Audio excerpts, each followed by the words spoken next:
मेरे अतिथिगण, अध्यापकगण और मेरे प्यारे सहपाठियों, आज मैं आप सभी के सामने मांस मानवीय आहार नहीं है, इस पे अपने अल्प ज्ञान से अपने विचार रखने जा रही हूँ। स्वाद के लिए मांस खाते हैं, मांस स्वादिष्ट होता है। सब मांसाहारियों से एक बात मैं पूरे दावे के साथ कह सकती हूँ कि कोई स्वाद नहीं होता मांस में। कोई सिद्ध करके बता दे कि मांस में कोई स्वाद होता है। मांस में स्वाद तब आता है जब उसमें शाकाहार मिलाया जाता है। मांस में धनिया, मिर्च, मसाले, तेल, घी जो भी डालते हो, बताओ वह शाकाहार है मांसाहार?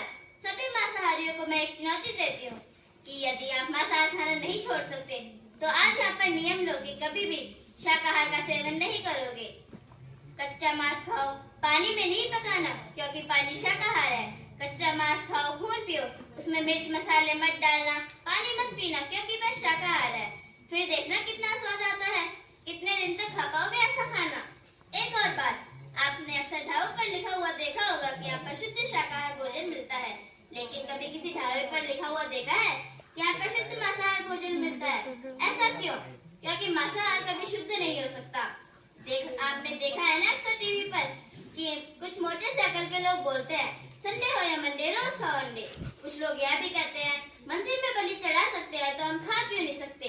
स्वामी दयानंद जी ने बलि प्रथा पे भी हमारा मार्गदर्शन किया था और जीव हत्या को पाप बताया था। माँ जगदम्बा, जिसे हम पूरी सृष्टि की माँ मानते हैं, जो जगत जननी है, वो कभी किसी गाय, भैंस और दूसरे जीवों की बलि से कैसे प्रसन्न हो सकती है? माँ काली का रूप दुष्टों के संहार के लिए दिखाया गया था, सृष्टि की रक्षा के लिए दिखाया गया था, लेकिन वह निर्दोष बकरे बकरी आदि की बलि से प्रसन्न हो जाएंगी, यह सोचना तो मूर्खता की बात है। माँ काली प्रसन्न होती है किसी जीव की रक्षा से, सहायता से और प्राणदान से। यदि आप किसी कामना की पूर्ति के लिए हैं, तब भी आपको पहले गलत आचरण छोड़ने होंगे। यदि आप मुर्गा या बकरा खाते हो तो आप पाप कर रहे हैं और ये पाप आपकी कामनाओं को पूरा नहीं होने देगा।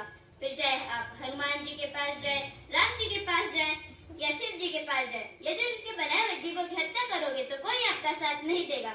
जिसे आप काट कर भून कर खा रहे हैं, क्या उसे दर्द नहीं होता?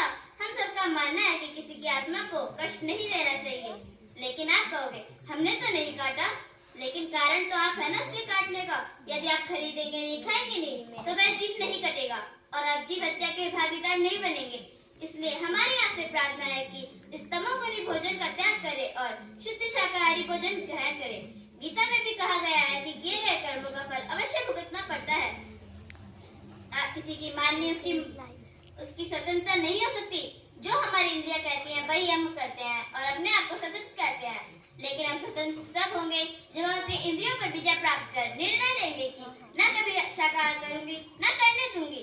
किसी चेतना